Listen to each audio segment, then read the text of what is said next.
আসসালামু আলাইকুম। ওয়ালাইকুম আসসালাম। হুজুর কই? হুজুর ভিতরে। একটু ডাক দাও তো। কে দরকার? হ্যাঁ। হুজুর একজন লোক আপনাকে ডাকে। আসসালামু আলাইকুম হুজুর। ওয়ালাইকুম আসসালাম। আমরা চাচ্ছিলাম কি আপনার মাদ্রাসার ছাত্রগুলাকে একবেলা খাবার খাওয়াইতে। ও আচ্ছা, খাবারের পরিকল্পনা করছেন? মানে কি হালকা পাতলা খাবার খাওয়াবেন নাকি একটু ভারী জাতীয়? না, একটু ভারী খাবারের কথাই চিন্তা করছি। ও, দুপুরে নাকি রাত্রে? দুপুরে খাবার খাওয়াইতে চাইছিলাম। যাক, তাহলে তো আলহামদুলিল্লাহ। আপনি যদি বলেন দুপুরে খাবারই খাওয়াবেন, তাহলে আমরা বড় প্রিন্সিপাল হুজুরের সাথে কথা বলবো, আর আমাদের দুপুরে খাবার রান্না করতে না কইরা দেবো ওনাদেরকে। হ্যাঁ, আমি আমার দায়িত্বে ছাত্রগুলাকে দুপুরে খাওয়ামু। এখন আপনি যদি অনুমতি দেন। না, এখানে অনুমতির কিছু নেই। আপনি আলহামদুলিল্লাহ ভালো একটা কাজ করার উদ্যোগ নিছেন। হ্যাঁ, আমি চাইছিলাম কি গরুর গোস্ত দিয়া বিরিয়ানি রান্নার। ও, রান্না করে কি আপনি এখানে নিয়ে আসবেন? না, সমস্ত কিছু আপনাদের এখানেই রান্না করবো। হ্যাঁ আছে, আমাদের এখানে লোক আছে, উনি খুব ভালো রান্না করতে পারে। তো বাজার সদাই কি করা হয়েছে নাকি বাজার সদাই করতে হবে? না, বাজার সদাই করা হয় নাই। বাজার সদাই করতে যাবো তো আপনাদের এখান থেকে একটা লোক দিলে ভালো হয়। আমাদের এখানে লোক তো সবাই পড়াশোনায় বিজি আছে। আপনি যদি চান আমি আপনার সাথে যেতে পারি। ঠিক আছে হুজুর, চলেন তাহলে আচ্ছা, আমি একটু প্রিন্সিপাল হুজুরের সাথে কথা বলে একটা লোক নিয়ে আপনার সাথে আসি। এই তোমরা সবাই ভিতরে যাও, যাও যাও। আপনি এখানে ভিতরে আসেন। না না, সমস্যা নাই, এইখানেই ঠিক আছে। আচ্ছা, আসেন, আপনি তাড়াতাড়ি আসেন। প্রিন্সিপাল হুজুর কোথায়? বড় হুজুর বাইরে গেছে। আচ্ছা, তাহলে ওনাদের সাথে আমরা যাই। বললেন যে দুপুরে খাবার রান্না করতে না। ঠিক আছে হুজুর। হ্যাঁ ভাই, চলেন, তুমি আমার সাথে আসো, চলো। তোমরা সবাই ভিতরে যাও।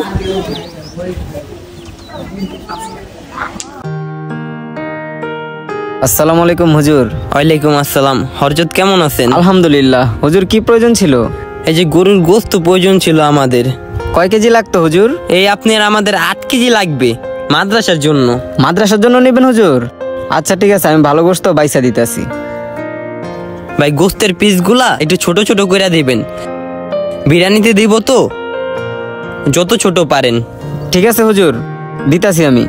হুজুর, তাহলে আমরা কাঁচা বাজারগুলো কইরা নিয়ে আসি, আর চাইল ডাইল এইগুলো কিনে নিয়ে আসি। হ্যাঁ, যান বাজার করে নিয়ে আসেন। আমার কাছে তো খুচরা টাকা নাই ভাই, আপনার কাছে 10,000 টাকা হবে? আমি বাজারটা করে আমার এটিএম এর থেকে টাকাটা উঠাই নিয়ে আসি। 10,000 টাকা হুজুর? ওনার থেকে কি 10,000 টাকা ধার নিবেন? আবার একটু পরে টাকাটা এটিএম এর থেকে তুলে ওনাকে দিয়ে দিব। ও, আপনাকে আবার দিয়া দিব? হ্যাঁ দেন, সমস্যা নাই।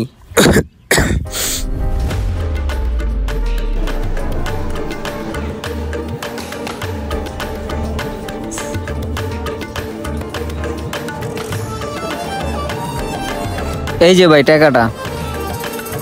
তাহলে হুজুর, আপনার ছাত্রকে নিয়ে আমরা বাজারটা শেষ করে আসি। তুমি ওনার সাথে যাও, চলো।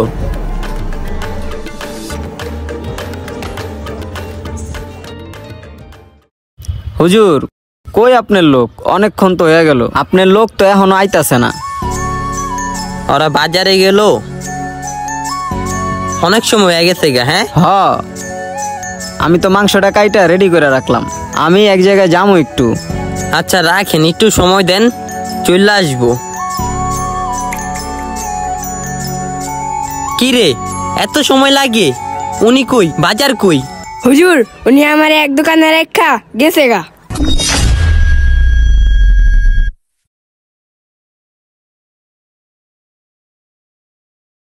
চলে গেছে তোরা রেখা? তুই আর লগে লগে থাকবি না? হুজুর, আমি হ্যাঁ লগে লগে থাকতে যাইছি, হ্যাঁ আমার রাহে নাই। হ্যাঁ আমার কয় তুমি এই জায়গায় দাঁড়াও, আমি বাজার শেষ করে আসি।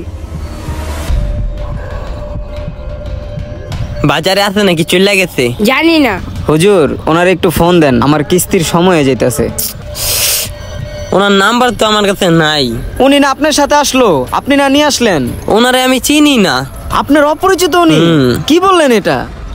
আরে উনি আমাকে মাদ্রাসে গেছে, মাদ্রাসে এসে আমার বলতেছে যে হুজুর আমি একটু বিরিয়ানি রান্না কইরা ছাত্র করে খাওয়াইতে চাই, আপনি আমার সাথে চলেন, বাজার সদাই করে আইন না, আপনাদের মাদ্রাসায় রান্না করবো।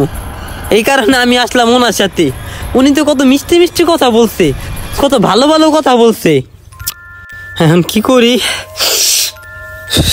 এখন কি করবো বলেন হুজুর? আমার মাংসটিও টুকরা টুকরা করলাম, আবার আমার থেকে 10,000 টাকাও লয়ে গেল। এখন আমার মাংসর যাওয়া রয়েছে, আমার টাকার কি হইব? কি করবো ভাই বলেন? প্রিন্সিপাল হুজুরে না জানে ওনারে আমি নিয়ে আসছি। আমি তো মনে করছি ভালো মানুষ, মাদ্রাসে গিয়ে কেউ মিথ্যা কথা বলে। কিভাবে প্রতারণা করছে শুনেন ভাই। মাদ্রাসে যে আমারে বলতেছে হুজুর আমি ছাত্র করে একটু খাবার খাওয়ামো, এই জন্য নিয়ে আইছে। জানি আমারে বিশ্বাস করে ওনার থেকে 10,000 টাকা নিচ্ছে। 10,000 টাকা নিয়ে কই চইলা গেছে। হ্যাঁ দেখলাম তো। এখন ওনার মাংসগুলো পিস পিস করে রাখছে। এই মাংসগুলা কি করব? আর আমি এখন কি করবো আমার বলেন তো? দেখেন হুজুর, আমি অত বড় লোক না, আমার মাংস গেছে গেছে, কিন্তু আমার এতগুলা টাকা, এটার কি হইব? কিছু একটা করেন। কি করবো ভাই এখন আমি? আপনি একটু আপনার মাদ্রাসার সাথে যোগাযোগ করেন। চোর তো চোরই হয়, ওনার মানবতা বলতে কিছুই নেই। সেটা মসজিদ হোক, মাদ্রাসা হোক, হাট বাজার, যেটাই হোক, ওর প্রতারণা করতে দ্বিধাবোধ হয় না।